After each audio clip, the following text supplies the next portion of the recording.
नमस्कार। लाइव हिंदुस्तान के आज के वेबिनार में सभी दर्शकों का बहुत बहुत स्वागत और अभिनंदन। मैं हूं आपका दोस्त और होस्ट उदय चंद्रवंशी और आज हम वार्ता में चर्चा करेंगे इस कोरोना काल में अन्य गंभीर बीमारियों से खुद को कैसे बचाएं, अपने जीवन शैली में क्या बदलाव करें जिससे कि हम अपनी और अपनों के स्वास्थ्य का ख्याल रखें। और साथ ही आज के वार्ता वेबिनार में हमारे साथ सबसे पहले जुड़ रहे हैं हृदय रोग विशेषज्ञ डॉक्टर कुशाग्र महान सरिया। डॉक्टर साहब थैंक नमस्कार। नमस्कार नमस्कार। Thank you Uday ji, thank you आपका एंड बहुत बहुत स्वागत है। Thank you. मैं धन्यवाद देना चाहूँगा हिंदुस्तान का जिन्होंने मुझे अपॉर्चुनिटी दी है to come and speak in such a forum. Thank you so much. Doctor साहब मैं सबसे पहला सवाल लेना चाहूंगा जो रांची से ही हैं, मोहम्मद आलम साहब, और वो पूछना चाह रहे हैं कि कोविड 19 में जोखिम और प्रबंधन के विषय में, यानी risk and management related to Covid 19, वो क्या होनी चाहिए, इस पर आप अपने अनुभव हमारे साथ शेयर करें। Thank you Uday ji. Covid 19 में अगर हम लोग जनरलाइज बात करें कि जनरल रिस्क कैसे प्रिवेंट किया जाए तो उसके लिए गाइडलाइंस एकदम क्लियर हैं। गाइडलाइंस ये कहती हैं कि आप वैक्सीन लगवाएं। वैक्सीन्स हिंदुस्तान में दोनों वैक्सीन, दोनों कोविशील्ड और कोवैक्सीन दोनों ही बहुत सेफ हैं। बाहर की वैक्सीन भी अब आना शुरू हो गई हैं। स्पुतनिक रांची में कम से कम रेडिली अवेलेबल है। जिस किस्म की भी वैक्सीन हमें मिलती है हमें लगवा लेनी चाहिए। Vaccine save lives. हमने फर्स्ट सेकेंड वेव में देखा है कि जिन लोगों को वैक्सीन मिला था उनका प्रोग्नोसिस, उनका आउटकम मच फेवरेबल था, ज़्यादा बढ़िया था कंपेयर टू उन लोगों को जिनको वैक्सीन नहीं लगा था। तो वैक्सीन लगवाना सबसे अनिवार्य है। उसके अलावा जो कोविड सेफ बिहेवियर होता है उसे हमें कंटिन्यू करना है, जैसे social distancing, hand washing, face mask is very important. Face mask ऐसे पहने जिससे नाक और मुंह दोनों ही कवर हो सके। कार्डियोवैस्कुलर, अगर हार्ट की हम बात करते हैं तो हार्ट को सुरक्षित रखने के लिए सबसे आसान तरीका है कोविड से बचे हम। सबसे आसान तरीका। इसके अलावा जो लोग पहले से हेल्दी लाइफस्टाइल नहीं अपना रखे हैं उनको एक हेल्दी लाइफस्टाइल अपनी जीवन शैली में अपनानी चाहिए। अमेरिकन हार्ट एसोसिएशन ने एक बहुत सिंपल सी गाइडलाइन बना रखी है। उन्हें लाइफ सिंपल 7 कहते हैं। लाइफ सिंपल 7 का मतलब ये है कि एक्सरसाइज करें at least 30 to 45 minutes every day. अपने कोलेस्ट्रॉल को, ब्लड प्रेशर को और डायबिटीज़ को कंट्रोल में रखें। अपने नंबर्स को जानें और जहां दवाई की ज़रूरत है दवाई टाइम पे खाएं। जहां उसे कंट्रोल और तरीक़ों से करने की ज़रूरत है उसे कंट्रोल रखें, बट कंट्रोल में रहना ज़रूरी है। नंबर 5, अच्छा खाना खाएं, जंक फूड ना खाएं, अनसैचुरेटेड फैट्स ना लें, ज़्यादा हरी सब्जियां खाएं, फल फूल खाएं, अपना वजन कम करने की कोशिश करें। हम ये नहीं कहते, from a cardiovascular point of view हम डॉक्टर्स कभी ये नहीं कहते कि सबको मॉडल या एक्टर्स जैसे फिगर होनी चाहिए, बट कुछ टाइप्स ऑफ ओबेसिटी हमने देखा है कि जो कार्डियक रिस्क को बढ़ाती हैं, स्पेसिफिकली सेंट्रल ओबेसिटी। तो जहाँ तक हो सके अपनी जीवन शैली को चेंज करके इस तरह के मोटापे को कम करना चाहिए। And last but not the least, जो अमेरिकन हार्ट एसोसिएशन कहता है, सिगरेट स्मोकिंग से बचे। और ये अमेरिका की गाइडलाइंस है, वो कहते हैं सिगरेट स्मोकिंग से बचे, बट स्मोकिंग या टबैको यूज़ किसी भी तरह में हार्मफुल होता है, चाहे वो सिगरेट हो, चाहे वो बीड़ी हो, चाहे वो तंबाकू का सेवन हो, चाहे पान पराग इत्यादि, चूना, पान ये सारी चीज़ें ख़राब करती हैं। एंड इससे अभी कोविड के टाइम में भी हमने देखा है और बहुत सारी पेपर्स पब्लिश हो चुके हैं, बहुत सारी रिसर्च भी हो चुकी है हिंदुस्तान में, इंडिया के बाहर अन्य कंट्रीज़ में, जिसमें ये देखा गया है कि जो लोग स्मोकिंग करते हैं उनका risk during hospitalisation and post hospitalisation cardiac complication होने का मल्टीफोल्ड बढ़ जाता है। ऐसे अपने हार्ट का ध्यान हम रख सकते हैं। डॉक्टर साहब हमारे साथ जुड़ रहे हैं तारा सिंह जी चतरा से, और वो समझना चाह रहे हैं कि महामारी के दौरान सीधी स्थितियों को प्रतिबंधित करने के लिए टेली हेल्थ का सबसे अच्छा उपयोग हम कैसे कर सकते हैं। Thank you. ये बहुत ही इंपॉर्टेंट क्वेश्चन है। एंड पिछले 1 से 1.5 साल में टेलीमेडिसिन की इम्पोर्टेंस, टेलीमेडिसिन हमेशा से भारत में रहा है। कम से कम 10-15 साल से तो प्रैक्टिस हो ही रहा है। जब से मैंने प्रैक्टिस शुरू की तब से telemedicine has been around, but इधर पिछले 1-1.5 साल में टेलीमेडिसिन की इम्पोर्टेंस और टेलीमेडिसिन की गुणवत्ता बाहर निखर के आई है। लॉकडाउन के दौरान जो लोग घर से बाहर नहीं निकल पा रहे थे, जो दूर दराज इलाकों में रह रहे थे जहाँ पर मेडिकल सर्विसेज अवेलेबल नहीं थी, आज के दिन में स्मार्टफोन सबके पास में, ऑलमोस्ट सबके पास में है। इंटरनेट कनेक्टिविटी बढ़ चुकी है, तो ऐसे में telemedicine is a very strong tool. अपने डॉक्टर से हमेशा संपर्क में रहिए। जिस टाइम पे वो आपको फॉलोअप के लिए टेलीमेडिसिन के द्वारा बुलाते हैं, टेलीमेडिसिन के द्वारा फॉलोअप करिए। बहुत सारी चीज़ें आजकल फ़ोन पे हो जाती है। हमने खुद कोविड के टाइम पे कई सारे लोगों का इलाज फ़ोन के ज़रिए किया है, जो आइसोलेशन में थे, जिनको थोड़ी केयर की ज़रूरत थी, जिनको माइल्ड सिम्टम्स थे, जिनको मेंटल सपोर्ट, इमोशनल सपोर्ट की ज़रूरत थी। ऐसे सपोर्ट ग्रुप्स भी बहुत बने हैं जिन्होंने टेलीमेडिसिन का फ़ायदा उठाया है। आगे जाते हुए एज वी मूव फॉरवर्ड, आने वाले कुछ सालों में टेलीमेडिसिन और इवॉल्व करेगी। I am sure this is just a start.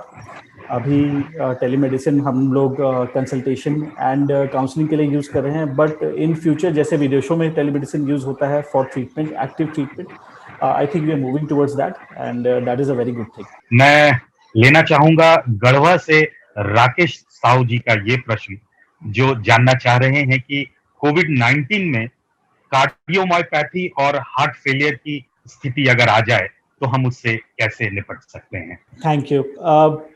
ये भी बहुत ही अच्छा सवाल है और बहुत इम्पॉर्टेंट है समझना। हमें ये समझने की ज़रूरत है कि कोविड के दौरान कार्डियक कॉम्प्लिकेशन 3 स्टेजेस में आ सकते हैं।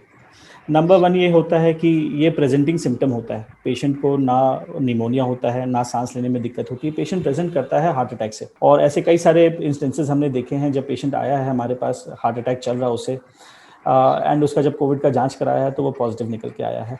उसे कोई और सिम्टम्स नहीं थे, कोई लंग सिम्टम्स नहीं थे। तो ये एक प्रेजेंटिंग सिम्टम होता है।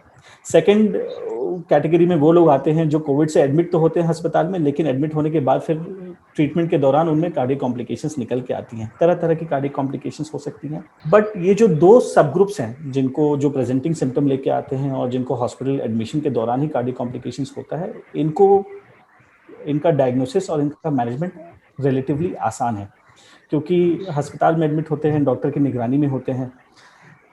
एक बहुत ही छूटा हुआ ग्रुप है जो कि तीसरा ग्रुप है, जिसमें कार्डियक कॉम्प्लिकेशंस कोविड इन्फेक्शन से रिकवर होने के बाद आ रहे हैं, और मेजॉरिटी ऑफ पेशेंट्स इसी ग्रुप में आते हैं।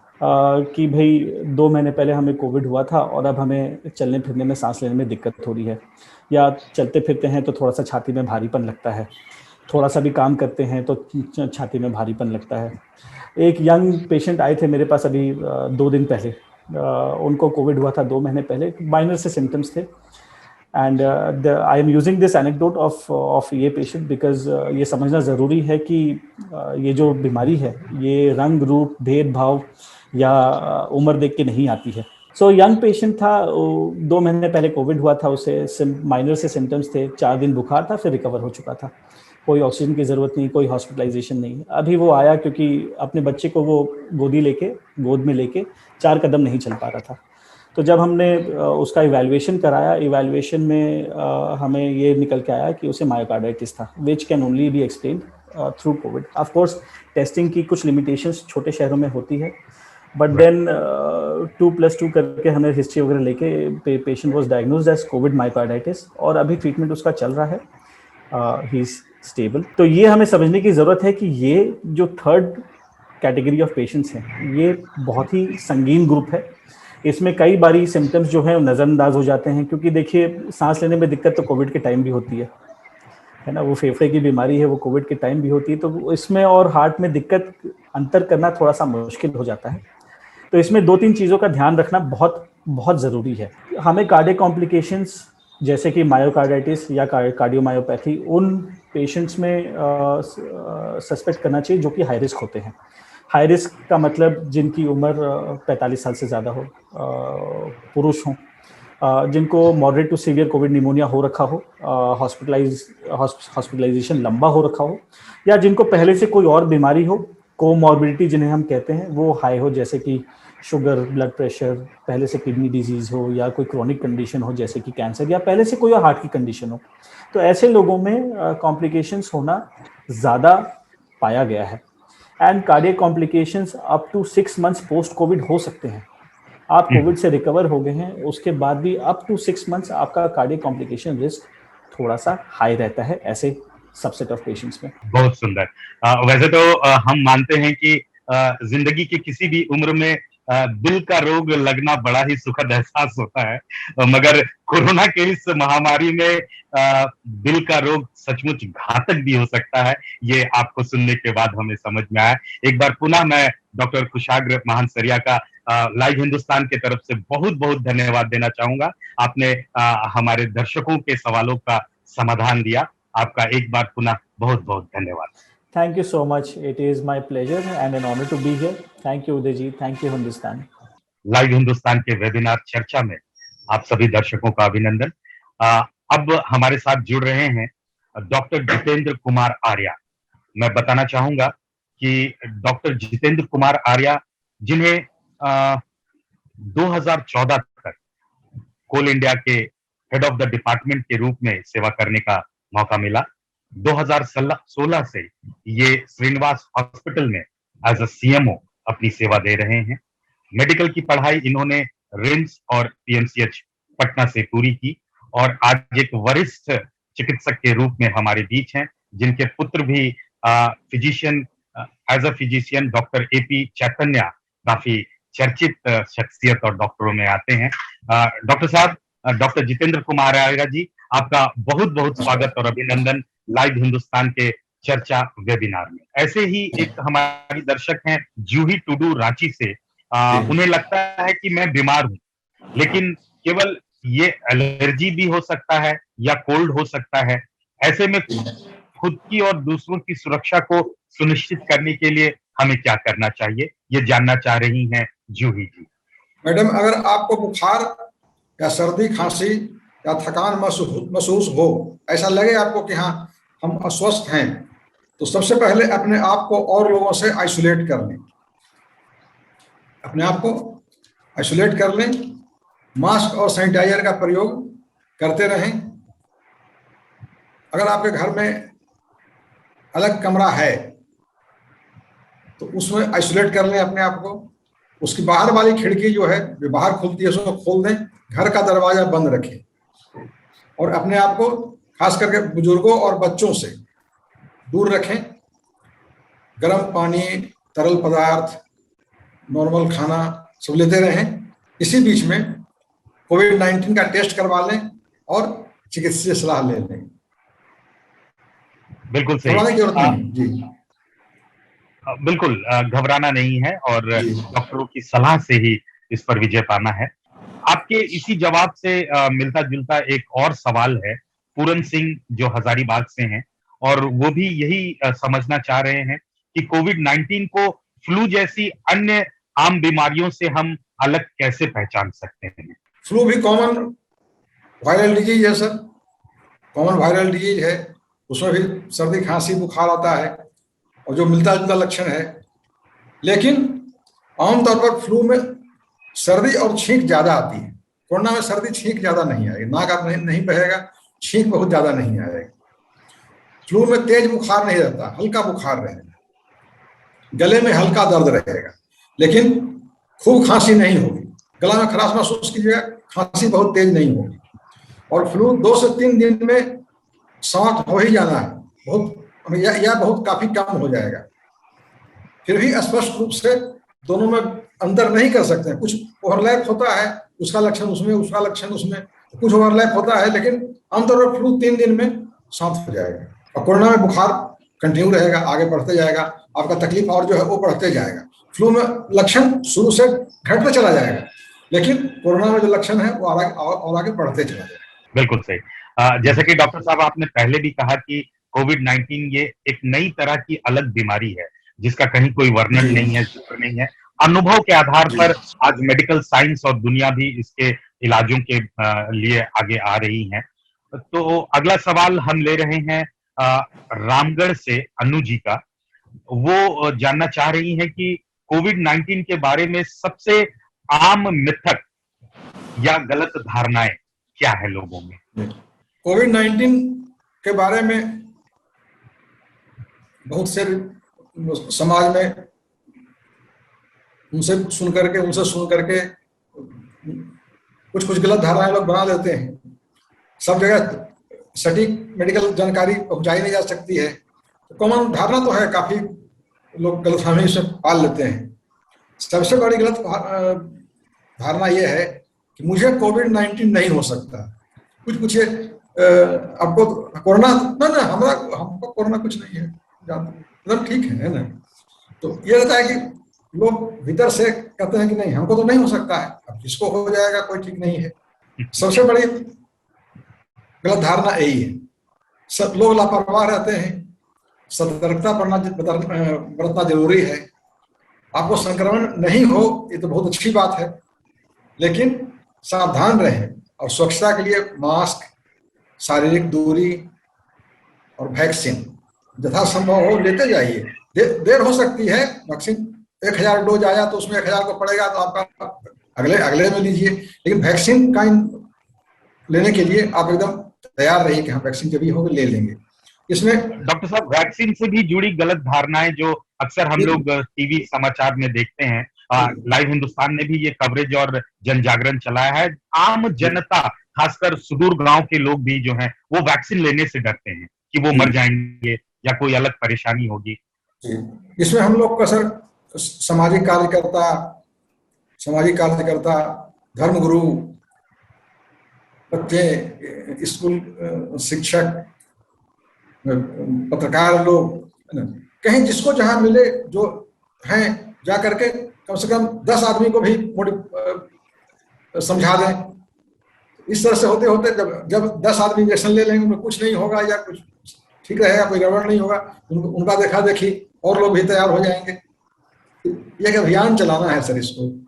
राइट।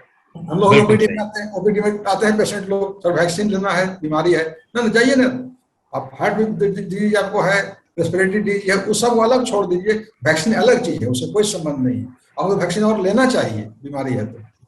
इस तरह से हम लोग बताते रहते हैं। डॉक्टर साहब हम अगला सवाल लेना चाहेंगे गिरिडीह से अभय जी का, और इस सवाल से मैं भी ताल्लुकात रखता हूं क्योंकि लाइव हिंदुस्तान के कार्यक्रम की वजह से हमें भी अलग अलग यात्राएं करनी पड़ती हैं। वैसे कोविड काल में तो अब हम घर पे बैठ के या ऑफिस पे बैठ के ही सारे प्रोग्राम्स कंडक्ट करते हैं, मगर फिर भी अगर मुझे पता है कि मैं संक्रमित नहीं हूं तो यात्रा करना हमारा कितना हद तक सुरक्षित हो सकता है, पूछना चाह रहे हैं अभय जी गिरिडीह से। संक्रमित नहीं होने पर यात्रा तो कर सकते हैं,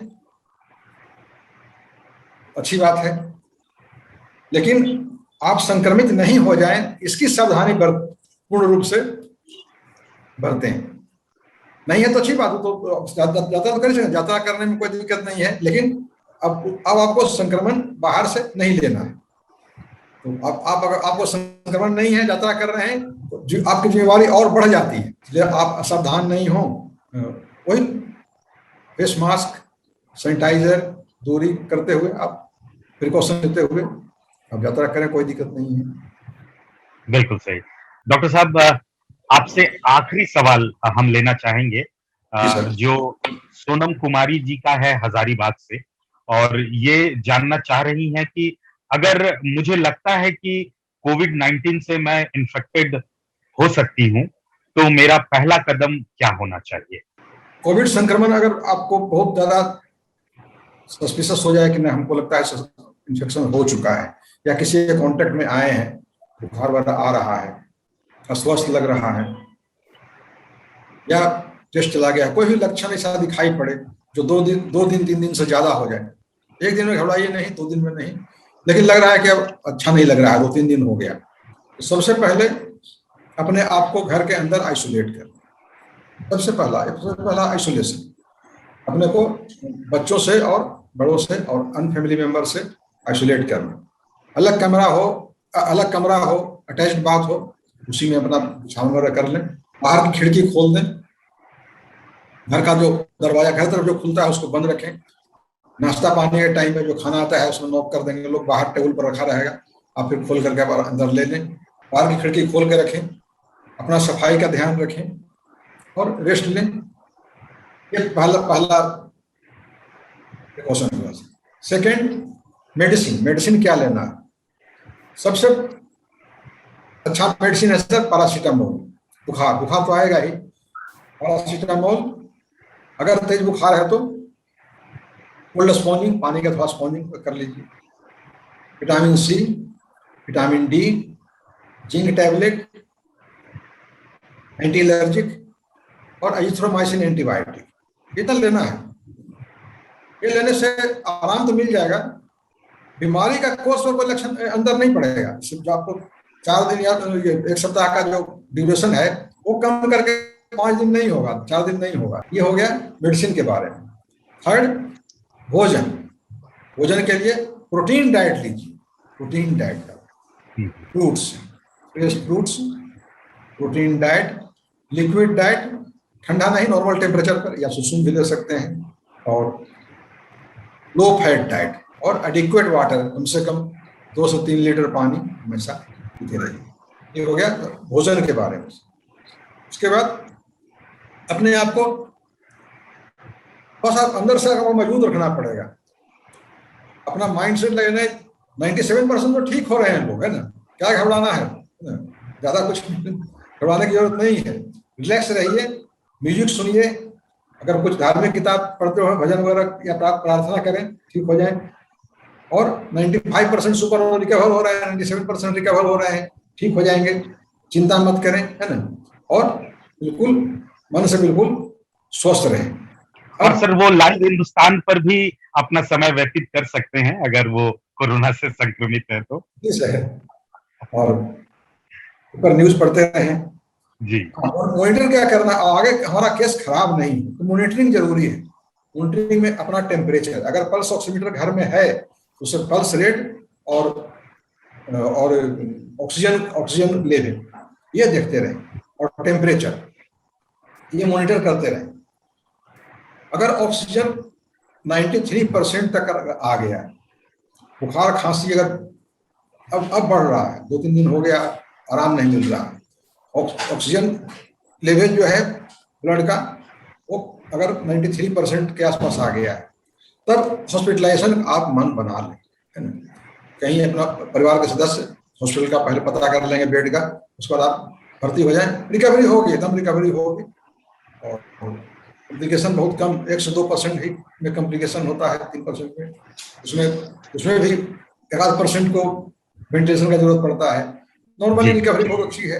अगर पहले से आपको अगर कोई बुजुर्ग हैं, एज ज़्यादा है, डायबिटिक हैं, कुछ और बीमारी है, उन लोग को थोड़ा ज़्यादा रिस्क है, लेकिन एवरेज हेल्दी पर्सन को ज़्यादा रिस्क नहीं है, वो रिकवर कर जाएंगे। लेकिन मॉनिटरिंग जरूर करते रहें उसको।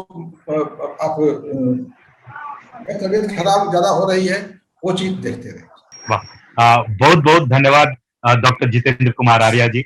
आपने अपने अनुभव को आज हमारे दर्शकों के साथ शेयर किया और हमें उम्मीद है कि आपके अनुभव और आपकी सेवा और खासकर कोरोना पेंडेमिक में जिस तरह से फ्रंट लाइनर वॉरियर के रूप में आज डॉक्टर्स भगवान के रूप में अपनी सेवा हम सभी जनसाधारण को दे रहे हैं, उसके लिए लाइव हिंदुस्तान आपकी बहुत आभारी है और एक बार पुनः आपका बहुत धन्यवाद देती है अपना कीमती समय हमारे दर्शकों को देने के लिए। बहुत बहुत धन्यवाद।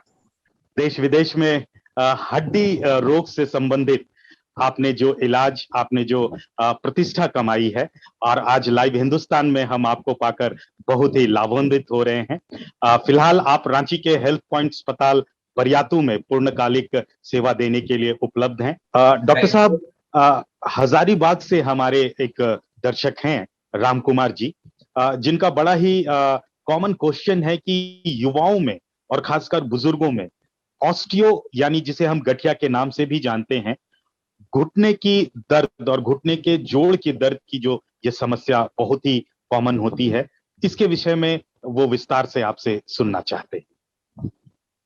राइट, युवाओं का गठिया, यहाँ पे जो टर्मिनोलॉजी है नॉर्थ में, युवाओं का एक गठिया है और एक ऑस्टियोआर्थराइटिस है जो एल्डरली का है। गठिया एक रोग है जो जोड़ों को, मल्टीपल जोड़ों को इफेक्ट करता है, उसको हम लोग रूमेटॉइड आर्थराइटिस कहते हैं। वो एक तरह का ऑटो इम्यून डिजीज है जो अपने ही अगेंस्ट कुछ एंटीबॉडीज प्रोड्यूस होती है और जोड़ खराब होते हैं। तो वो जोड़ का एक ब्लड से रिलेटेड बीमारी है जो जोड़ को खराब करता है। और जो एल्डरली लोगों का गठिया है, या कुछ लोग उसको गठिया समझते हैं, कुछ लोग उसको समझते हैं कि वो ऑस्टियोआर्थराइटिस है, वो बीमारी नहीं है, वो एक तरह का एजिंग प्रोसेस है। हमारे लाइफ स्पैन्स बढ़ रहे हैं, हमारे एल्डरली पहले की तरह पतले दुबले नहीं रहे, अब हमारे सीनियर्स थोड़े हेवी हो गए हैं, हमारा लाइफस्टाइल सेडेंटरी हो गया है, उसकी वजह से हमारा घुटना भी ज्यादा बर्न आउट हो गया है। और ये एक नेचुरल प्रोसेस है जो थोड़ा सा किसी किसी पेशेंट्स में जल्दी हो जाता है, अनइक्वली हो जाता है, और बोन के और खान पान के वीकनेस की वजह से, कमजोरी की वजह से वो जल्दी दिखने लगता है। तो वो एक गठिया है जो यंगस्टर्स में होता है, और एक है जो एल्डरली में होता है। यंगस्टर्स में एक और घुटने की समस्या बहुत कॉमन है आजकल, जो है लिगामेंट या स्पोर्ट्स की प्रॉब्लम्स। वो एक उसका कारण डेफिनेटली स्पोर्ट्स की इंजरी है जो स्पोर्ट्समैन में, एक्टिव यंगस्टर्स में दिखता है। और उसका एक बहुत बड़ा कारण अब इंडिया में टू व्हीलर्स, क्योंकि हम लोग सबसे बड़ा स्पोर्ट रोड पे ही खेल रहे हैं आजकल, जिसमें गिरते हैं, पड़ते हैं, उठते हैं, भागते हैं, तो वो पैर घूम जाता है और लिगामेंट्स टूट जाते हैं। तो that is the primary cause. हम लोग 10-15 ईयर्स पहले लिगामेंट इंजरीज देखते थे ज्यादा एथलीट्स में, अब लिगामेंट इंजरीज स्पेशली रांची में मैं देख रहा हूँ ज्यादा कम्यूटर्स जो बाइक चलाते हैं उनके इंजरीज। ऑब्वियसली स्पोर्ट्समैन में तो है ही, वो हमारा प्राइमरी क्लाइंट है। तो ये है गठिया, यंगस्टर्स का घुटने का प्रॉब्लम्स और एल्डरली घुटने का प्रॉब्लम का एक क्लास। ऑर्थोप्लास्टी, इसके बारे में अक्सर हमने सुना है। रांची से अजय राय जी है जो जानना चाहते हैं कि ऑर्थोप्लास्टी क्या दर्दनाक होता है और ऑर्थोप्लास्टी कराने के बाद क्या पूर्ण आराम करने की जरूरत होती है। कोई भी तरह का प्लास्टिक हमारे मेडिकल साइंस में उसका मतलब होता है कि कोई चीज बाहर से प्लास्टिक घुसा देना या कोई फॉरेन ऑब्जेक्ट घुसा देना। तो जैसे एंजियोप्लास्टी होता है कार्डियो में, उसमें हम लोग एक कॉइल घुसा देते हैं, हार्ट का एक ब्लड वेसल होता है। उसी तरह से ऑर्थोपेडिक्स में जो प्लास्टिक होता है उसका मतलब होता है कि जोड़ को चेंज कर देना। तो कोई बाहर का एक धातु, मेटल, प्लास्टिक, सिलिकॉन, कोई भी एक चीज अंदर जाती और वो जोड़ का रूप लेती। फॉर एग्जाम्पल घुटना का आर्थ्रोप्लास्टी मतलब घुटना हम लोग एक मेटल से रिप्लेस कर दिए, घुटने का कुछ भाग। अब जैसे जैसे मॉडर्न साइंस डेवलप कर रहा है तो हम लोग आर्थ्रोप्लास्टी में पतले से पतला और बेहतर से बेहतर मटेरियल यूज करने लगे। Okay. 20 इयर्स बैक हमारे पास ऐसा मटेरियल नहीं था जो एक मिनिमम मोटाई, थिकनेस होने पर ही 20-15 साल चल सकता था। अब मटेरियल का स्टिफनेस, मटेरियल का स्मूथनेस बढ़ गया है, तो अब हम पतले से पतला मटेरियल यूज कर सकते हैं। इसलिए आजकल ज्यादा जोड़ों में मेटल यूसेज बहुत मिनिमल है और आपके जोड़ का कॉम्प्रोमाइज उसलिए कम है। तो जोड़ पूरा बदलना सिर्फ हिप में या कुछ हद तक शोल्डर में रह गया, ज्यादा अब सिर्फ परत चेंज किया जाता है, न्यूअर इम्प्लांट्स। और इस पतले पतले इम्प्लांट्स की वजह से आपका ओरिजिनल घुटना और बोन प्रिजर्व होता है और इस वजह से रिजल्ट्स इंप्रूव होते हैं। तो हम लोग अभी जो घुटने का आर्थ्रोप्लास्टी करते हैं उसमें बहुत पतला, करीब 7 से 9 मिलीमीटर का एक हल्का परत ही चेंज करते हैं डिपेंडिंग ऑन वेरियस इम्प्लांट्स। और उसमें आपका जोड़ सिर्फ पॉलिश किया जाता है, आपस में वो जोड़ नहीं टकराए इसीलिए वो मेटल को बीच में लाया जाता है। जोड़ से जोड़ टकराने से दर्द करता है, वो दर्द ना हो इसलिए बीच में एक मेटल को लगा दिया जाता है, एक प्लास्टिक को लगा दिया जाता है। ये आर्थ्रोप्लास्टिक होने के बाद आजकल क्योंकि पेन रिलीफ के टेक्निक्स अच्छे हैं इसलिए दर्द कम होता है। अब दर्द तो एक सुई लेने में भी होता है, तो दर्द नहीं होता है, ये एक रिलेटिव कॉन्सेप्ट। दर्द कंट्रोल करने के मेडिसिन हम लोगों ने पढ़ा लिए हैं, दर्द कंट्रोल करने के तरीके सुधार लिए। लोकली नसों को ब्लॉक किया जाता है, कमर से नीचे नसों को ब्लॉक किया जाता है, जो पार्ट का सर्जरी हो रहा है वहां पर भी नसों को ब्लॉक किया जाता है। कुछ ऐसे इंजेक्शंस अवेलेबल हैं जो पेशेंट बटन दबाता है और उसके बॉडी में अपने आप चला जाता है। इन सबसे दर्द कम हो गया है। दर्द अभी भी है, सर्जरी है, लेकिन हर दिन के दर्द से कंपेयर करो तो सर्जरी का दर्द मामूली है। सर्जरी के बाद दर्द नहीं होता है, अगले दिन से मरीज चलने फिरने लगता है, 3 हफ्ते में मरीज रोड पे चलने लगा, 6 महीने में मरीज 3-4 किलोमीटर चलने लगता है। जो बेड रिडन मरीज की बात है, जो एक आदमी बहुत सालों से बेड पे है या घर में ही थोड़ा बहुत घूमता है, टॉयलेट जाने में भी कष्ट होता है, वो 2-3 किलोमीटर घूमता है। तो ये प्रूवन सर्जरी है, इसमें एक्सपर्टीज होने पर रिजल्ट्स गारंटीड। तो इसे हम मेडिसिन का कमाल माने या डॉक्टर अनूप मोहन नायर जी के उस एक्सपीरियंस का हिस्सा माने कि दर्द नहीं होगा अगर हम आपसे ऑर्थोप्लास्टी करवाते हैं? तो शुक्रिया डॉक्टर। यूजुअली कोरोना और पेंडेमिक जो पीरियड अभी चल रहा है, हमें किसी भी तरह की परेशानी या रोग से शिकायत होती है तो हम अस्पताल जाने में थोड़ा डरते हैं। हमें लगता है कि हम इस रोग के लिए जाएं और वहां से कोरोना लेकर आ जाएं, तो अक्सर हम नजरअंदाज करने की कोशिश करते हैं। तो रांची से ही ओम प्रकाश सिंह जी हैं, वो पूछना चाहते हैं कि अगर हड्डी रोग से संबंधित कोई तकलीफ हो तो क्या हमें इलाज में देरी करना चाहिए या इससे बच के रहना चाहिए इलाज लेने के लिए? तो इससे क्या कॉम्प्लिकेशंस या क्या इफेक्ट पड़ सकता है मेरी उस बीमारी पर? कोई भी बीमारी हो, हड्डी की हो या किसी और डिपार्टमेंट की बीमारी को समझने का बेसिक नॉलेज अब पेशेंट्स में है और बीमारी को रिस्पेक्ट देना है। अब वो बीमारी किस लेवल पे है, क्या है, ये पेशेंट समझ सकता है, लेकिन बीमारी को अगर रेस्पेक्ट करेंगे, इज्जत देंगे, तो उससे आप बीमारी कॉम्प्लिकेट नहीं। तो बीमारी को हमेशा वैसे ही रखना है, रिस्पेक्टफुली। बीमारी के बारे में समझना, जानना ये जरूरी है। कोविड में या अदरवाइज भी हॉस्पिटल में विजिट करना बहुत एडवाइजेबल नहीं है।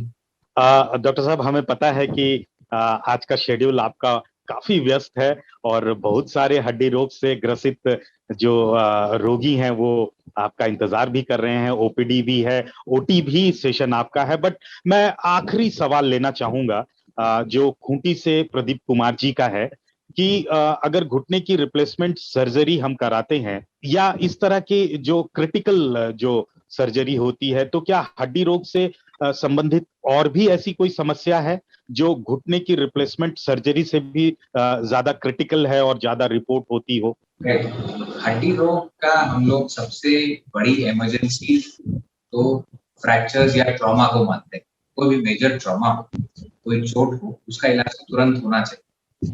अपार्ट फ्रॉम दैट, जो हम लोग इलेक्टिव प्रैक्टिस करते हैं, मतलब गिरना पड़ना, वो सब तो ऑब्वियसली इमरजेंसी है। हमारे पास एक अच्छा ट्रॉमा सेंटर है जिसमें ये सारे मरीज आते हैं। लेकिन हेल्थ पॉइंट में हम लोग हमेशा स्पाइन के इश्यूज को नजरअंदाज नहीं करने को पेशेंट को बताते हैं। रीढ़ की, गर्दन की, कमर की, नसों की समस्या बहुत ज्यादा है क्योंकि हम लोग अब डिवाइसेस बहुत यूज करते हैं, मोबाइल्स, और हम लोग सेडेंटरी लाइफस्टाइल में रहते हैं, लैपटॉप पे बैठ के काम करते हैं, इनफ विटामिन डी नहीं है हमारे पास, इसलिए स्पाइन के प्रॉब्लम्स बहुत ज्यादा on the rise.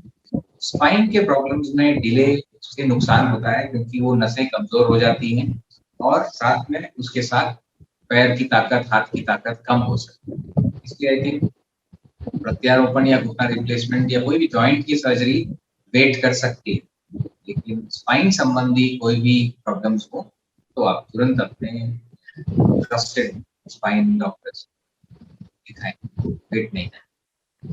Right, thank you doctor साहब। हम तो लाइव हिंदुस्तान के माध्यम से यही विश करते हैं कि हमारे दर्शकों को कभी हड्डी टूटने की कोई शिकायत ना हो, वो सुरक्षित रहें और साथ ही साथ स्वस्थ रहें। मगर फिर भी अगर किसी कारणवश दुर्घटना हो तो डॉक्टर अनूप मोहन नायर के संपर्क में जरूर आए, उनकी सेवा लें और खुद को जल्द से जल्द स्वस्थ करें। इतना समय देने के लिए लाइव हिंदुस्तान के वार्ता के इस प्लेटफॉर्म से एक बार पुनः उदय चंद्रवंशी और लाइव हिंदुस्तान का आपको बहुत बहुत धन्यवाद।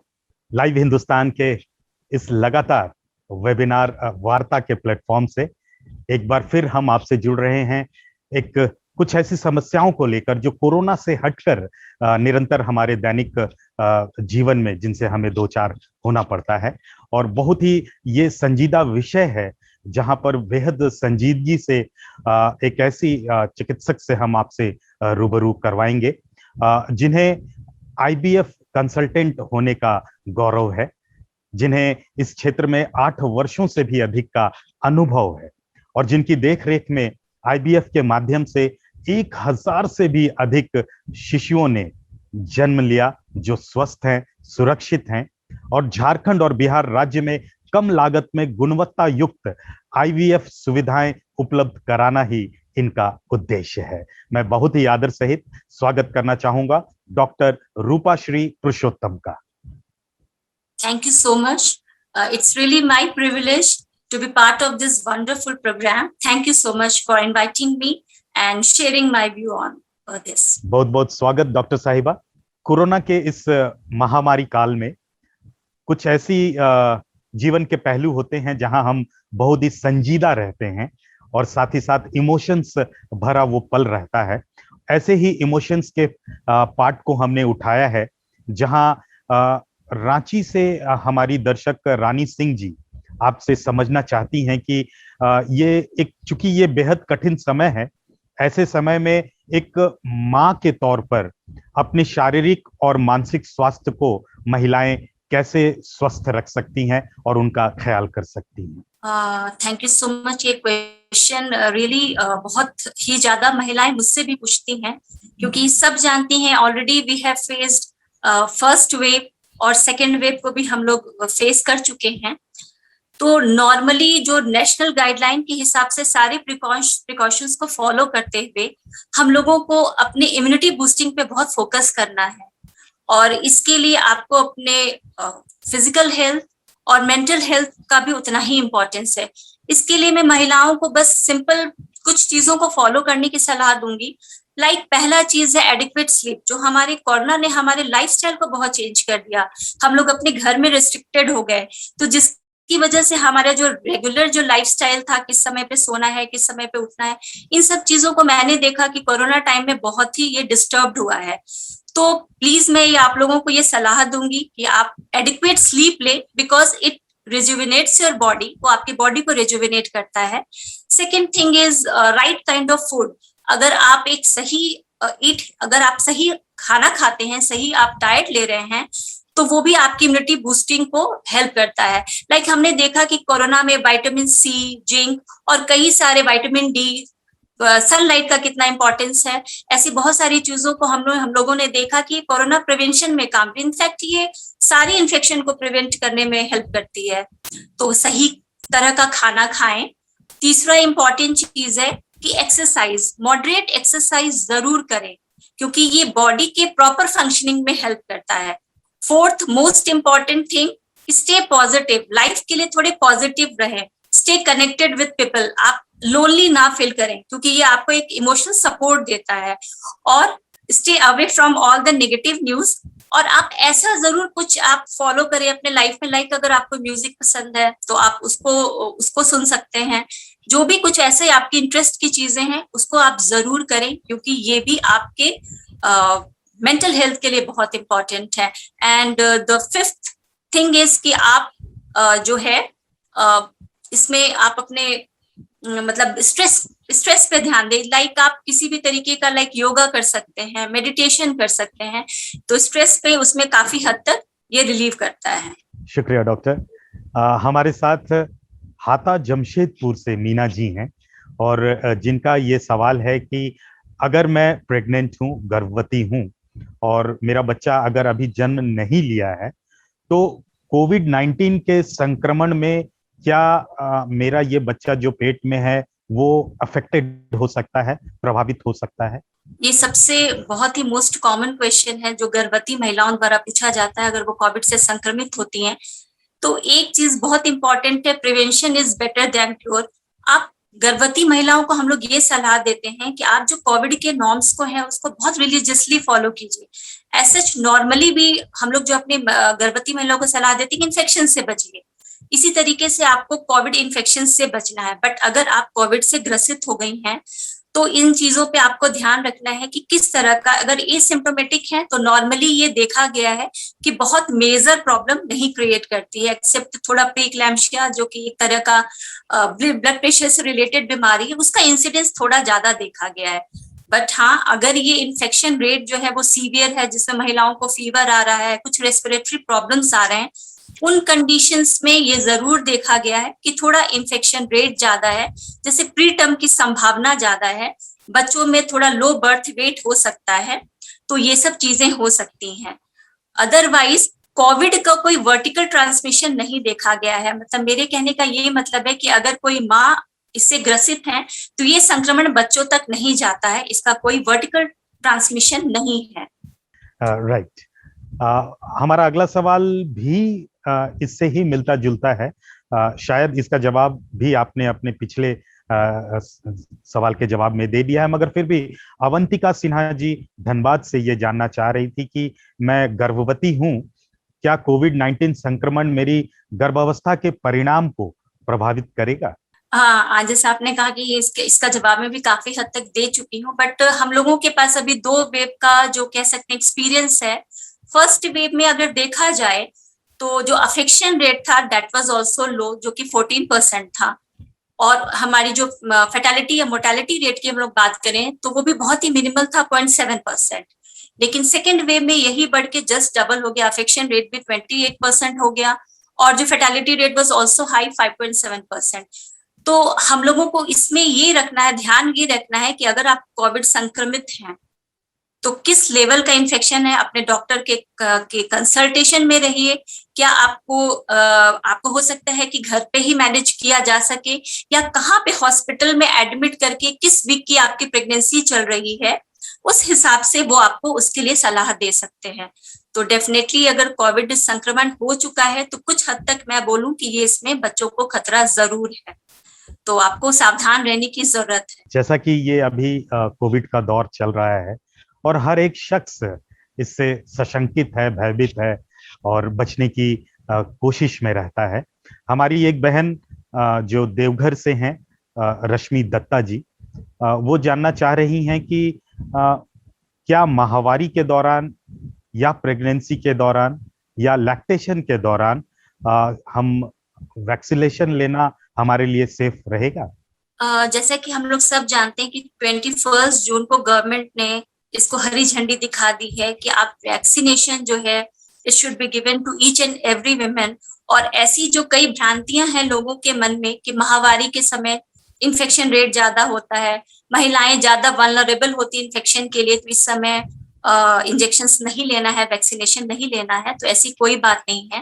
पहले इस चीज को मैं लोगों के ये शक को दूर करना चाहूंगी कि आप माहवारी के दौरान भी ले सकते हैं, इसमें कोई तरह का कोई खतरा नहीं देखा गया है।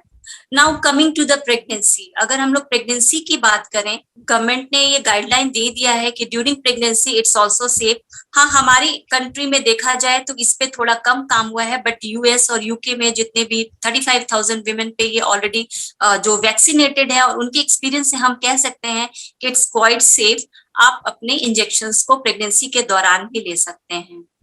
हाँ, वो महिलाएं जो प्रेगनेंसी प्लान कर रही हैं, या फिर उनका अगर मान लीजिए कि उन्होंने वैक्सीनेशन लिया है और उनको सडनली पता चलता है कि वो अभी उनका just UPT positive, pregnancy positive है और उन्होंने इंजेक्शन फर्स्ट डोज ले लिया है, तो कई बार ऐसा सवाल आता है कि सेकेंड डोज कब लेना है।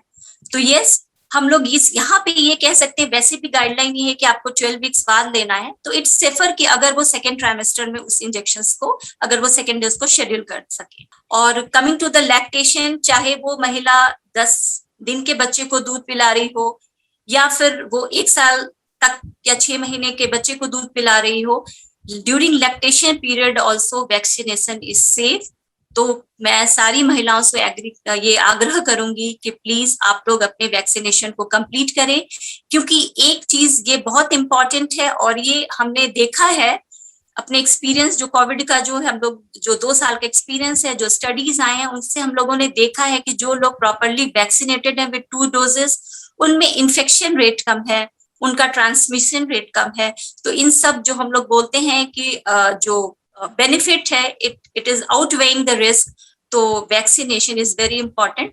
आप सब लोग इसका फायदा जरूर उठाएं और वैक्सीनेशन को जरूर लें। बहुत बहुत धन्यवाद डॉक्टर रूपाश्री पुरुषोत्तम जी।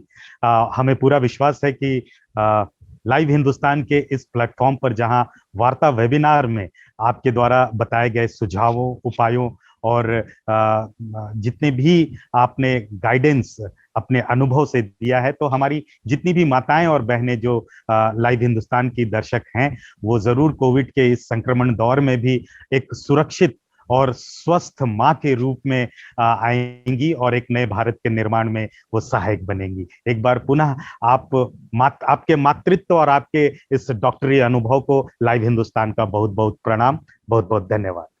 लाइव हिंदुस्तान की तरफ से वार्ता में चर्चा करेंगे झारखंड प्रदेश के बहुत ही प्रसिद्ध एक अनुभवी ऐसे बाल रोग विशेषज्ञ से, जिन्हें 4 वर्षों का अनुभव है। एमबीबीएस और डीसीएच करने के बाद इन्होंने बोस्टन विश्वविद्यालय अमेरिका से पीजीपीएन की डिग्री प्राप्त की। इन्होंने शारीरिक व्यवहार संबंधी चिकित्सा और मनोचिकित्सा में जिन्हें महारत हासिल है, मैं आज के इस चर्चा में बहुत ही आदर सहित स्वागत करना चाहूंगा डॉक्टर अमन उर्वर जी का। बहुत बहुत धन्यवाद डॉक्टर साहब, बहुत बहुत स्वागत लाइव हिंदुस्तान के इस चर्चा वेबिनार में। हमारे साथ जुड़ रहे हैं हजारीबाग से अनामिका जी। ये जानना चाह रही हैं कि क्या वयस्कों की तुलना में, एडल्ट के कंपैरिजन में, बच्चों के संक्रमित होने की संभावना कम है इस कोविड-19 से? आमतौर पर वयस्कों की तुलना में बच्चों में कोरोना के संक्रमण होने के चांसेस उतने ही हैं जितने बड़ों में हैं, लेकिन डिपेंड करता है कि आप एक्सपोज किस तरीके से हो रहे हैं। जब तक बड़े लोग एक्सपोज नहीं होंगे तब तक बच्चे पॉजिटिव नहीं हो सकते हैं। तो अगर देखा जाए तो बिल्कुल बराबर है, लेकिन यही होता है कि हम लोग बाहर जा सकते हैं, बच्चे खुद से बाहर नहीं जा सकते हैं, इस वजह से उन लोगों में संक्रमण थोड़ा कम देखा जाता है। हमारी साथी हैं चतरा से अंजना जी, और वो बहुत ही चिंतित हैं अपने बच्चों को लेकर, और आपसे जानना चाहती हैं कि अगर इन्हें लगता है कि इनके बच्चे में कोविड-19 के लक्षण दिख रहे हैं, तो क्या इन्हें सबसे पहला कदम क्या उठाना चाहिए? बिल्कुल, सबसे पहली बात कि बच्चों में कोरोना के लक्षण बड़ों से थोड़े कम दिखाई देते हैं, या बिल्कुल पॉजिटिव होने के बाद भी लक्षण दिखाई ना दे, ऐसा भी होता है। जनरली कोरोना के लक्षण में खांसी, बुखार, सांस का फूलना, सांस लेने में दिक्कत होना, मांसपेशी में दर्द होना, ये कॉमन है, और खासकर कॉमन है बच्चों और वयस्कों में बुखार और खांसी। बिल्कुल, तो सबसे पहला चीज है कि अगर आप पॉजिटिव हैं और अगर बच्चे में लक्षण दिखाई देता है तो बच्चे को ऐसे लोगों के साथ रखें, क्योंकि बच्चों को आइसोलेट करना पॉसिबल नहीं है। किसी एक बंद कमरे में आप बच्चे को नहीं रख सकते हैं। तो जो भी लोग हैं जो उनका देखभाल कर सकते हैं, उनका उम्र बहुत एजेड नहीं होना चाहिए, बिलो 40 होना चाहिए। जैसे मदर उनका ख्याल रख सकती हैं, अपने पूरी तरह से एटिक्वेट का ध्यान रखते हुए, जैसे मास्क लगाकर, प्रॉपर हैंड सैनिटाइजेशन, ये सब चीजों का ध्यान रखकर बच्चों का ख्याल रखना चाहिए। माता पिताओं की चिंताएं जो है अपने बच्चों को लेकर बेहद ज्यादा होते हैं, बहुत ज्यादा संजीदा भी होते हैं। तो ऐसा ही मिलता जुलता एक सवाल राहुल रांची से करना चाह रहे हैं कि ये और इनकी पत्नी अगर दोनों कोविड-19 से संक्रमित हो गए हैं, तो ये अपने बच्चों को जोखिम में डाले बिना उनकी देखभाल कैसे कर सकते हैं?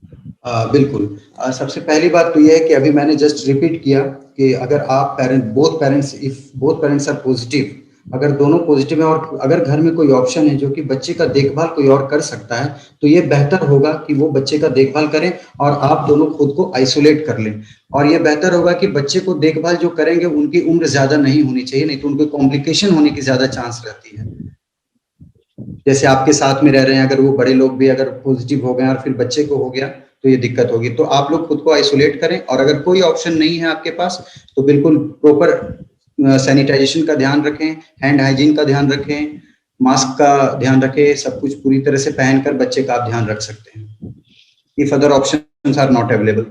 वैसे तो डॉक्टर साहब, कोरोना के दूसरे दौर के गुजर जाने के बाद ये तीसरे दौर की जो भविष्यवाणी हुई है, तो हर एक माता पिता उससे सशंकित हैं, मगर फिर भी दृढ़ विश्वास और आप लोगों की सेवा की वजह से, डॉक्टर जो भगवान के रूप में जिन्होंने कोरोना काल में सबों की मदद की, अब सरकार भी इस ओर कदम बढ़ा रही है कि स्कूल्स खोले जा रहे हैं धीरे धीरे, कहीं कहीं बेस्ड ऑन द सिवियरिटी। तो हमारे एक पेरेंट हैं संजू देवी जी धनबाद से, और बहुत ही चिंतित हैं और वो जानना चाहती हैं कि अगर उनके बच्चों को स्कूल भेजना पड़े तो क्या क्या सावधानियां उन्हें लेनी चाहिए। बिल्कुल। सबसे पहली सावधानी में तो मैं ये कहना चाहूँगा टू द जनरल पब्लिक कि अगर वैक्सीनेशन हो रही हैं तो जो भी यंग पेरेंट्स हैं वो जल्द से जल्द वैक्सीनेट हो जाएं, वैक्सीन रिसीव कर लें। कि आप अगर रिसीव कर लेंगे तो बच्चों में कोरोना होने के चांसेस भी कम हो जाएंगे। और अगर स्कूल खुल रहा है तो आपको सेम उसी चीज का ध्यान रखना है, सोशल डिस्टेंसिंग का ध्यान रखना है, बच्चे को मास्क पहनाकर बताना है, इस तरह से पहनना है, हाथ को मुंह के पास नहीं ले जाना है। ये सब चीजें जो भी हैं बच्चे को आपको सिखाना है। हैंड हाइजीन का ध्यान रखना है और स्कूल वालों को भी ध्यान देना है कि सोशल डिस्टेंसिंग का मेंटेन रखा जाए, मेंटेनेंस किया जाए पूरी तरह से। और बस इतना अगर करते हैं तो उम्मीद करते हैं कि कुछ बुरा ना हो। जैसा कि आपने पहले भी बताया डॉक्टर साहब कि आप थोड़े इमरजेंसी में हैं, मगर फिर भी मैं आपसे इजाजत लेते हुए एक सवाल आखिरी आपसे रखना चाहूंगा, जो रांची से मनीष जी पूछना चाह रहे हैं कि वो अपने बच्चों को किस तरीके से समझाएं कि कोविड-19 क्या है, इससे कैसे खतरे से इससे बचा जा सकता है, क्या क्या सावधानियां लेनी चाहिए, बच्चों के स्तर पर एक अभिभावक अपने बच्चों को कैसे समझाए। बिल्कुल, बच्चों को समझाने का तरीका भी बिल्कुल ऐसा होना चाहिए कि बच्चे उस चीज को सुनकर डरे नहीं, सहमे नहीं, बिल्कुल भी नहीं। तो सिंपल टर्म में बताना है कि ये सिंपल सर्दी खांसी है, लेकिन सर्दी खांसी से थोड़ा ज्यादा बच्चों को या वयस्कों को बीमार कर देता है।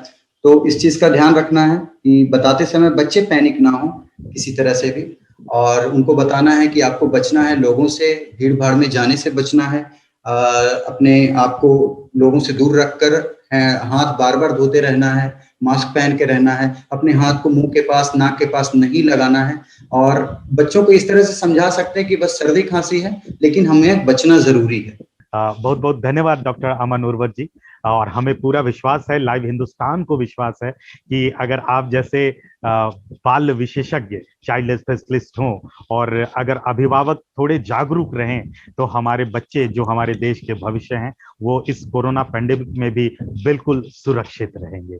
एक बार पुनः लाइव हिंदुस्तान के तरफ से आपका बहुत बहुत धन्यवाद।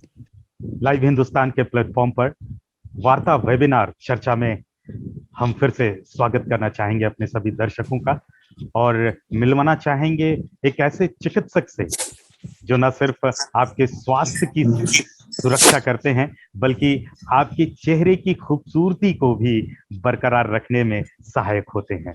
एक ऐसे दंत चिकित्सक, डेंटिस्ट, जिन्हें इस क्षेत्र में 15 वर्षों का अनुभव है और दंत प्रत्यारोपण के लिए वैश्विक स्तर पर इन्हें जाना जाता है।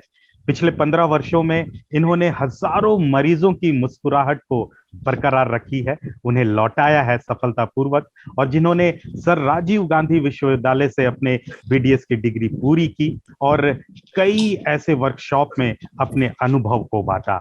आइए मिलकर स्वागत करते हैं डॉक्टर कुणाल बांका जी का। डॉक्टर साहब बहुत बहुत स्वागत। जी धन्यवाद।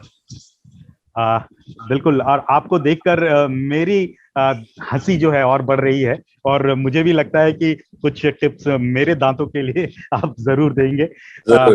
मगर सबसे पहले मैं आपको जोड़ना चाहूंगा अपने एक दर्शक जो रांची से हैं, आरती जी, ये समझना चाह रही हैं कि ओरल हेल्थ क्या है और ये हमारी जिंदगी के लिए कितना अहम है, कितना जरूरी है। जी आरती जी, ओरल हेल्थ बहुत जरूरी होता है।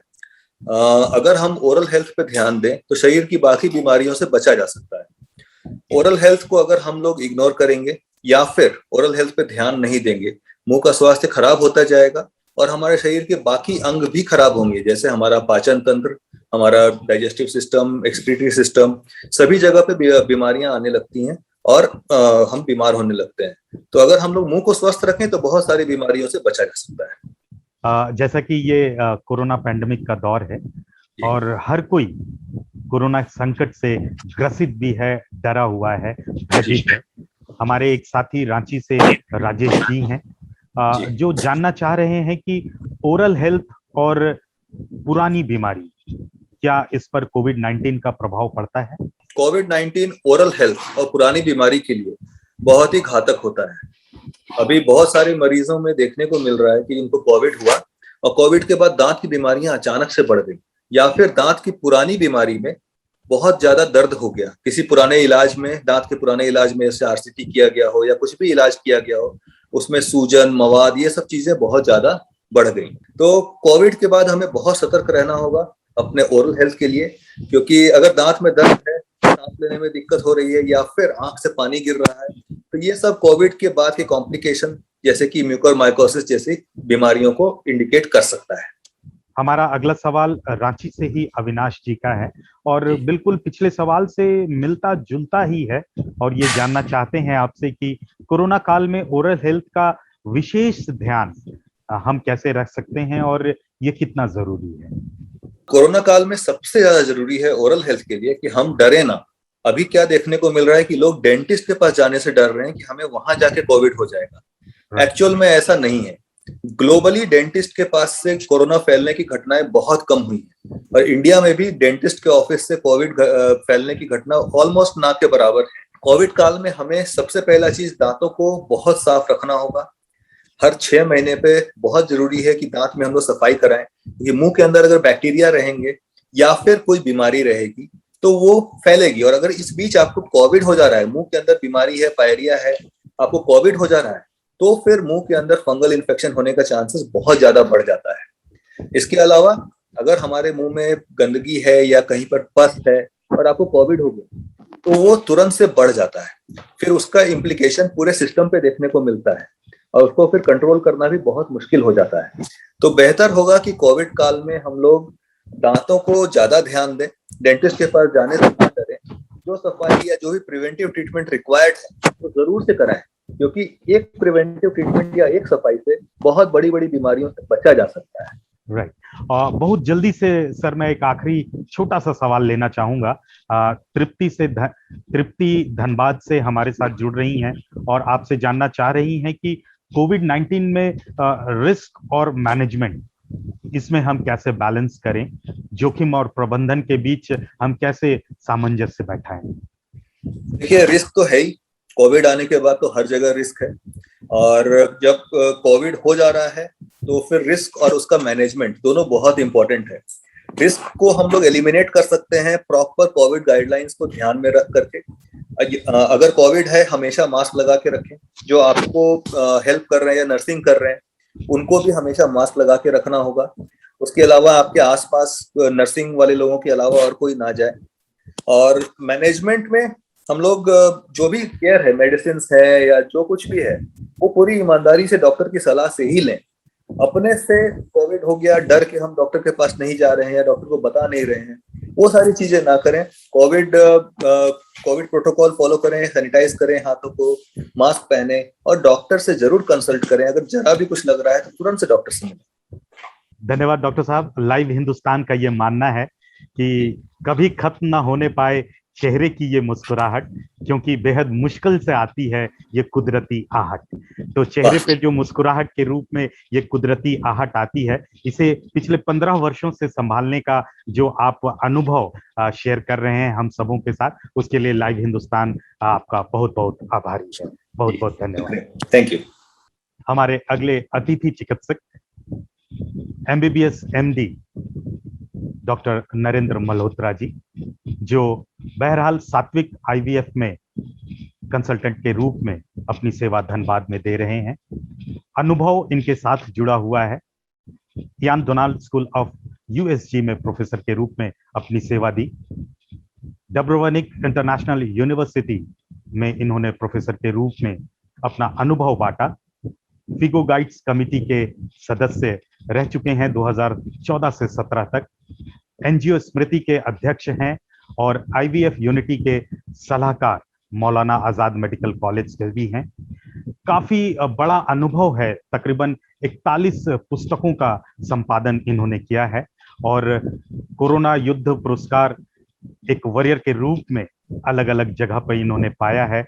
आगरा प्रहरी सम्मान से भी इन्हें नवाजा गया है। देश विदेश के कई अन्य इनामों से और पुरस्कारों से डॉक्टर साहब के इस अनुभव को सराहा गया है। मैं बहुत ही आदर सहित आज लाइव हिंदुस्तान के इस प्लेटफॉर्म पर वार्ता इस वेबिनार में डॉक्टर नरेंद्र मल्होत्रा जी का स्वागत करना चाहूंगा। नमस्कार, नमस्कार। Thank you for inviting me here. बहुत बहुत स्वागत डॉक्टर साहब। मेरा सौभाग्य है कि आज मैं आप लोग के प्रोग्राम में वार्ता में हूं और जो भी कुछ सवाल जवाब होंगे उनका जवाब देने की कोशिश करूंगा। बिल्कुल सर, आपके अनुभव को आज पूरा हिंदुस्तान सुनेगा और बांटेगा और अपने जिंदगी को बेहतर से बेहतरीन बना सकेगा। सबसे पहले हमारे साथी हैं आसनसोल से अपर्णा जी, और वो समझना चाहती हैं कि कोविड महामारी के दौरान क्या गर्भ धारण करने से बचना चाहिए या इससे बचने के लिए किस कदर कदम उठाना चाहिए। तो कोविड महामारी एक ऐसी आई है महामारी जो 1.5 साल पौने 2 साल से, कि बहुत सारे लोग का गर्भ धारण हो चुका था। बहुत सारे लोग जो है घर में लॉकअप हो गए, तो अनचाहा गर्भ धारण हुआ बहुतों को। और पहली वेव में हमने इतनी परेशानी नहीं देखी, बट जो सेकेंड वेव थी उसमें जो गर्भधारक महिलाएं थी उनको ये बीमारी बहुत सीवियर हुई और कई भ्रूण जो है हम लोग ने खोए 3 महीने में, कुछ 5 महीने पे, कुछ प्री टर्म डिलीवरी हुई टाइम से पहले, अंदर बेवजह बच्चों की मौत हो गई और कुछ महिलाओं को वेंटिलेटर पे रखना पड़ा और उनकी भी मौत हुई। सो बहुत डेंजरस तरह से ये प्रेगनेंसी को अटैक करता है। सो अगर इस वक्त कुछ नहीं है, इस वक्त आप प्रेगनेंसी के लिए जा सकते हैं, गर्भधारण के लिए। फिलहाल आपको टीका जरूर लगवाना चाहिए, उसके बाद करिए, और अगर बीमारी होती है तो जल्द से जल्द उसका इलाज करें। मैं अगला सवाल लेना चाहूंगा। हमारी बहन है अदिति हजारीबाग से, और वो जानना चाहती हैं कि अगर वो गर्भवती हैं तो क्या उनके देखभाल में कुछ व्यवधान या परेशानी हो सकती है। अगर वो जन्म देने जा रही हैं बच्चे को, तो कोविड-19 किस तरीके से उन्हें प्रभावित कर सकता है। तो कोविड-19 में सारी महिलाओं का एंटीनेटल केयर, जो गर्भधारण केयर होता है, और डिलीवरी केयर, ये सब बदल गया। बहुत सारे नए गाइडलाइन बनाए गए, क्योंकि हमने कोशिश करी कि जो महिला 9 बार एक डॉक्टर को एक 9 महीने में दिखाती है कम से कम, वो सिर्फ उसको 4 बार बुलाने की कोशिश करी, और उन 4 बारों में पूरा गर्भ का जो है जांच करना, अल्ट्रासाउंड करना, खून टेस्ट कराना, दवा बदलना, ये सब कोशिश करी। और उसको कुछ ऐसे चार्ट्स दिए गए जिससे वो अपने आप को घर में मॉनिटर करे। सो घर में उसको क्या देखना है, अपनी पल्स देखनी है, पल्स ऑक्सीजन देखना है, अपना वजन कैसे बढ़ रहा है 15 दिन में ये देखना है, और अपना ब्लड प्रेशर नापना है हर हफ्ते, और अपने बच्चे को कितनी बार पेट में हिल रहा है, जिसको हमने किक काउंट कहते हैं, क्विक काउंट टू 10, कि 10 बार अगर हिलता पता लग जाए तो उस दिन के लिए काफी है। तो उससे ये पता लग जाता है कि बच्चा अंदर स्वस्थ है, खान पीन सही पहुंच रहा है, तभी हिल रहा है। अगर बच्चा अंदर नहीं हिलेगा तो इसका मतलब कुछ ना कुछ गड़बड़ हो रही है, खून नहीं पहुंच रहा, खान पीन नहीं पहुंच रहा। सो कोरोना में डेफिनेटली बहुत बदलाव आए और कम विजिट्स में ज्यादा इलाज करने की कोशिश। फिर टेली कंसल्टेशन शुरू हुआ। टेली कंसल्टेशन को लीगल बना दिया, सरकार में लीगल नहीं था कोरोना से पहले। तो अब हम वीडियो पे उस महिला का फेस देख सकते हैं। देखिए, खून की कमी हम कैसे देखते थे, आंख के नीचे की पलक देखनी। सो अब हम उसको कहते हैं कि कैमरा पे अपनी आंख की पलक ऐसे दिखा। सो वो लाल है कि नहीं है, जवान दिखाने से पता लगता है, स्किन के कलर से जॉन्डिस हो रहा है, ये सब बीमारी। और ब्लड शुगर की छोटी छोटी मशीनें, उनको बोला गया ब्लड शुगर हर हफ्ते करिए और रिपोर्ट करिए और बात करिए। और बात करना बहुत जरूरी रहा इसमें, क्योंकि घर में बंद महिलाओं को जो है योग देना टेली कंसल्टेशन पे, गर्भ संस्कार की कहानियां सुनाना। तो हमारा एक ऐप है, प्रेगनेंसी ऐप है, जो डॉक्टर जयदीप ने बनाया है, जो आत्मनिर्भर भारत में सेकंड बेस्ट ऐप में प्रधानमंत्री अवार्ड मिला उसको। इस ऐप में महिला को अपना लास्ट मेंस्ट्रुअल पीरियड डालना है, प्रेगनेंसी की हर रोज उसको एक खबर मिलेगी, उसको गर्भ की कहानियां मिलेंगी, ये अभिमन्यु बनाने का काम। सो उसको सब कुछ जानकारी, कितनी एक्सरसाइज करनी है, और खाना भी, नाश्ते में क्या करना है, दोपहर का क्या करना है, कौन से गाने सुनने चाहिए, कौन सी चीजों पे बात नहीं करनी चाहिए। क्योंकि एक गर्भ में 5 महीने के बाद बच्चा सुनने लगता है, और जो हम अगर घर में गाली गलौच हो रहा हो, ये हो रहा हो, तो बच्चे को उसी टाइम से असर करता है। सो वो 5000 शब्द जो है 5 महीने 20 हफ्ते के बाद बच्चे के सुनने की शक्ति होती है। तो वो सब चीजें इस ऐप से के द्वारा उसको कंट्रोल करने के लिए सिखाई जाती है। एक काउंसलर भी रखा जाता है ग्रुप काउंसलिंग, इंडिविजुअल काउंसलिंग, ये सब किया गया महिलाओं को। सब अच्छे क्लिनिक्स ने ये किए। डॉक्टर साहब, एक बहुत ही साधारण सा ये अवधारणा जो हर तबके के लोगों में है, चाहे पुरुष हो, चाहे नारी हो, चाहे बुजुर्ग हो, चाहे युवा हो, वो कोविड-19 के वैक्सीनेशन से बहुत डरते हैं या कुछ अलग अवधारणा उनके हैं। हमारी एक बहन है देवघर से, गौरी जी, जो समझना चाहती हैं कि कोविड-19 का टीका कितना सुरक्षित है अगर मैं प्रेगनेंसी की तरफ जा रही हूं, अगर गर्भधारण करने का प्रयास कर रही हूं, तो क्या मुझे टीका लगवाना चाहिए? तो कोविड-19 का टीका सभी लोगों को 18 वर्ष से ऊपर अब अलाउड है, लगवाना चाहिए। बच्चों को अगले माह से अलाउड हो जाएगा, लगवाना चाहिए। गर्भवती महिलाओं को जरूर लगवाना चाहिए, डबल लगवाना चाहिए, क्योंकि वो 2 बच्चे अंदर, देखो कोरोना वायरस अंदर नहीं पहुंचता है, पर खून से गर्भ बच्चे की तरफ नहीं पहुंचता है। ये बहुत एक अच्छी डिफेंस मैकेनिज्म है। बट जो कोरोना वायरस टीके से एंटीबॉडी बनती है वो बच्चे के अंदर जाती है। तो जब बच्चा पैदा होगा तो उसके अंदर ऑलरेडी कोरोना से लड़ने की शक्ति हुई, अगर माँ ने टीका लगवाया है। सो टीके से बिल्कुल नहीं घबराना है। तीनों में से कोई भी टीका आपको मिल रहा हो, कोवैक्सीन, कोविशील्ड, स्पुतनिक, ये तीनों अवेलेबल हैं इंडिया में। जोवैक और अगले 2 टीके अगले कुछ दिनों में अवेलेबल होंगे, वो भी बहुत अच्छे हैं। कोई भी टीका मिल रहा हो प्रेगनेंसी में जरूर लगवाइए। अगर आपको प्रेगनेंसी प्लान करी अभी हुई नहीं है तो आप पहले टीकाकरण करा लीजिए और टीकाकरण भी अगर आपको बहुत जल्दी है तो कोवैक्सीन या स्पुतनिक से कराइए, जिससे 28 दिन में आपका टीकाकरण पूरा हो जाता है। कोविशील्ड में 3 महीने लगते हैं, पर वो भी उतना ही अच्छी है। और सभी वेरिएंट, ये जो नया डेल्टा वेरिएंट वगैरह आ रहा है, इनके अगेंस्ट भी काम करता है। ये गारंटी नहीं है कि आपको बीमारी नहीं होगी, आप कोविड फिर भी पकड़ सकते हैं टीके के बाद, पर आपको घातक बीमारी नहीं होगी, जानलेवा बीमारी नहीं होगी, हॉस्पिटल में भर्ती होने की जरूरत नहीं होगी, बच्चे को नुकसान नहीं होगा, बच्चे को फायदा ही फायदा होगा, एंटीबॉडी पहुंचेगी। सो किसी भी गर्भावस्था में, किसी भी स्टेज पे, पहले 3 महीने में हो, बीच में हो, उसमें हो, डिलीवरी की जस्ट बाद हो, टीका लगवाना आवश्यक है। कोई साइड इफेक्ट नहीं है। साइड इफेक्ट थोड़े बहुत जो दर्द और फीवर के वैसे ही आते हैं वो होंगे। देखिए, आप अपने जब बच्चा पैदा होता है, पैदा होते ही आप उसको डीपीटी का टीका लगवाते हैं, 9 महीने पे उसको खसरे का टीका लगवाते हैं, तब तो आप नहीं पूछते कि इसके साइड इफेक्ट होंगे या क्या है। ये वाला कोविड का टीका बिल्कुल खसरे के टीके के जैसा है। सो प्लीज इसको लगवाइए, तो डरिए नहीं। बहुत सही। मुझे पूरा विश्वास है कि आपके विश्वास भरी बातों को सुनकर हमारे दर्शक में भी एक आत्मविश्वास जगेगा और ये जो अवधारणा है कोविड टीकाकरण के प्रति नेगेटिविटी है वो जरूर दूर होगी। डॉक्टर साहब, हर एक औरत का सपना होता है माँ बनना, मगर शायद ईश्वर की किसी न किसी कमी की वजह से अगर वो माँ नहीं बन पाती हैं, तो विज्ञान ने एक नया चमत्कार दिया है जो IVF टेक्नोलॉजी के नाम से जाना जाता है और जिसके आप बेहद ही जानकार हैं। तो एक सवाल मैं लेना चाहूंगा अपनी बहन गौतमी जी का, जो धनबाद से हैं, और ये पूछना चाह रही हैं कि कोविड के दौरान अगर मैं IVF प्रक्रिया से गुजर रही हूं तो क्या मुझे ये प्रक्रिया तब तक टाल देनी चाहिए जब तक कि मुझे कोविड का टीका नहीं लग जाता?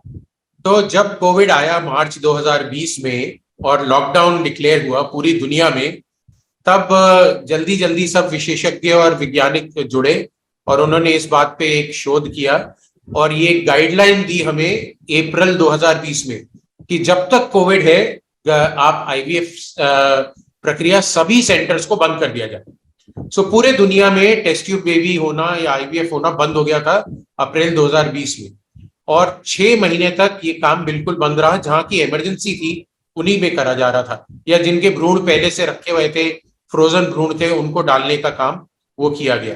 बट सितंबर 2020 में फिर से गाइडलाइन चेंज हुई और ये देखा गया कि भाई कब तक ये बेचारे वेट करेंगे। किसी की 35-38 उम्र है, 1 साल अगर और वेट करना पड़ा तो उम्र की वजह से भी सक्सेस कम होएगा। सो प्रक्रिया फिर से खोली गई और दिसंबर 2020 तक पूरी तरह से खुल गई है। आज IVF सब जगह हो रहा है। बट अगर आप आज IVF कराने आ रहे हैं, टेस्ट ट्यूब बेबी या ये इनफर्टिलिटी बांझपन का इलाज कराने आ रहे हैं, सो मेरी पर्सनल एडवाइस है कि आप टीकाकरण करवा के आए। 1 ही महीने की तो और बात है, 28 दिन में आपके दोनों डोज लग जाएंगे। उसके बाद आप अपना ट्रीटमेंट चालू करें तो बेटर है।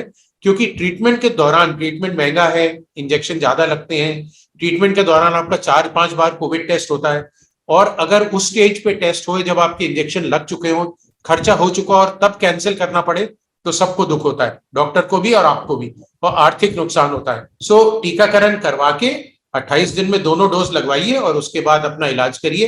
अब एक बार टीका लग जाएगा तो गर्भ में, प्रेगनेंसी में भी आप सेफ रहेंगे सीवियर डिजीज से, और सब ठीक ठाक रहेगा। डॉक्टर साहब, वैसे तो सवाल ढेर सारे हैं, मगर ये आखिरी सवाल चुन के मैं लेना चाहूंगा, जो रांची से ही गार्गी जी पूछना चाह रही हैं कि अगर ये ट्रीटमेंट के दौर से गुजर रही हैं तो क्या चैलेंजेस हो सकते हैं, क्या जोखिम हो सकता है, और साथ ही ये जानना चाह रही हैं कि क्या इनका मासिक चक्र, मेंस्ट्रुएशन, क्या ये प्रभावित हो सकता है? तो पहला तो मेंस्ट्रुएशन चक्र, मासिक, हार्मोन्स, पुरुष में बांझपन होना, पुरुष में निपुंसकता आना, ये कोविड से की वजह से नहीं होता है, जो, और कोविड का टीका लगवाने से भी नहीं होता है। और मासिक धर्म में टीका नहीं लगवाना, ये सब जो गलत व्हाट्सएप मैसेजेस आए थे, बहुत सारे वायरल हुए थे, इन सबको बिल्कुल नकार दीजिए, ये सब भ्रम है और ये उल्टा सीधा बातें फैलाई गई कि निपुंसक हो जाओगे टीका लगवाने से या कोविड होने से, ये नहीं। अब रही कि आप जब इलाज कर रहे हैं तो आपके पास चैलेंज क्या है? आपके पास चैलेंज है कि अगर आपको इलाज के लिए दूर ट्रैवल करना है, जैसे आपको धनबाद आना है पास के कोई गांव से, तो आप पब्लिक ट्रांसपोर्ट में आएंगे, बस में आएंगे, ट्रेन में आएंगे, तो वहां आपको कोविड पकड़ सकते हैं आप वायर। तो प्रॉपरली मास्क पहन के, अच्छे से मास्क पहन के, हाथ बार बार साफ रख के, टीका ऑफकोर्स लगवा के आएंगे और लोगों से डिस्टेंस बनाएंगे। कभी कभी बहुत भीड़ में डिस्टेंस बनाना मुश्किल हो जाता है, बट वो आपको करना पड़ेगा। फिर आप हॉस्पिटल में आएंगे तो आप भी हॉस्पिटल को इन्फेक्शन दे सकते हैं, और हॉस्पिटल में और मरीज जो बैठे हैं वो आपको दे सकते हैं, हॉस्पिटल के डॉक्टर आपको दे सकते हैं, हॉस्पिटल की नर्स आपको।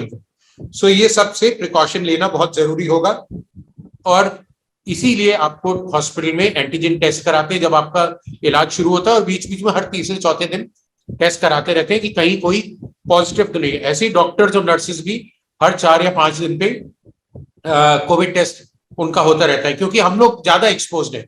मेरे पास 50 पेशेंट रोज आते हैं, कौन सा मेरे को कोविड दे जाएगा वो पता नहीं, इसलिए मेरे को डबल मास्क पहनना और टोपी पहनना और हाथ पहनना और अपने टेबल को बार बार साफ रखना, ये अभी भी जारी है, ये अभी भी करना पड़ेगा।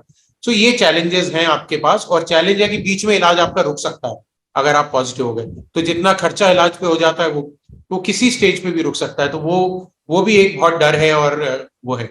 सो प्रिकॉशन लीजिए, ज्यादा से ज्यादा टेली कंसल्टेशन करिए, और मास्क पहनना मत भूलिए, सैनिटाइज करना मत भूलिए, सोशल नहीं फिजिकल डिस्टेंसिंग रखिए, सोशली कनेक्टेड रहिए।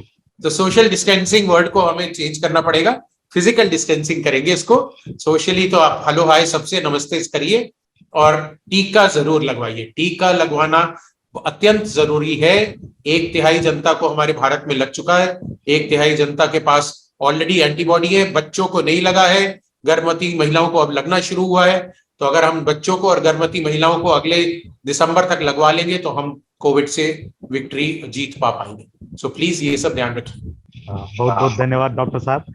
हमें पूरा विश्वास है कि आपके अनुभवों को, आपके सुझावों को और आपकी सलाहों को मानकर और सुनकर लाइव हिंदुस्तान के जितनी भी हमारी माताएं बहनें जो दर्शक के रूप में आज हमसे जुड़ रही हैं, वो अपने सुखद और सुरक्षित मातृत्व का लाभ जरूर उठाएगी इस कोरोना पैंडेमिक में भी, ऐसा हमारा विश्वास है। और जच्चा बच्चा अगर दोनों स्वस्थ रहेगा तो एक स्वस्थ भारत का निर्माण होगा, एक मजबूत हिंदुस्तान का निर्माण होगा। तो हिंदुस्तान की मजबूती के लिए आपने जो अपना समय दिया उसके लिए डॉक्टर नरेंद्र मल्होत्रा जी का एक बार पुनः हिंदुस्तान के मंच से बहुत बहुत धन्यवाद। Thank you. स्वस्थ रहिए सब लोग। तो लाइव हिंदुस्तान के इस वेबिनार चर्चा के दौर में, जहां वार्ता के मंच पर हमने आपसे मिलवाया शहर और समाज और देश के प्रतिष्ठित चिकित्सकों को, जिन्होंने अपने अपने अनुभव आप सबों के साथ शेयर किया। आदरणीय मित्रों, आज लाइव हिंदुस्तान ने इस कोरोना काल में भी अन्य गंभीर बीमारियों से आप खुद को कैसे बचा के रख सकते हैं, इसका एक छोटा सा प्रयास किया, जहां हमारे डॉक्टर्स ने हमें ये बताया कि हम अपनी जीवन शैली में क्या बदलाव करें ताकि हम खुद को, अपनों को और अपने का भी ख्याल रख सकें। तो इस चर्चा के दौरान लाइव हिंदुस्तान की ये कोशिश कि चूंकि हमारे दर्शक ही हैं हमारी जान, और अगर हमारी जान यानी हमारे दर्शक सुरक्षित रहेंगे, स्वस्थ रहेंगे, तो बना रहेगा आपके साथ सदा हिंदुस्तान। तो हिंदुस्तान के स्वस्थ होने की कामना में लाइव हिंदुस्तान की तरफ से एक बार उदय चंद्रवंशी का आप सभी दर्शकों को एक बार पुनः बहुत बहुत धन्यवाद और प्यार भरा नमस्कार।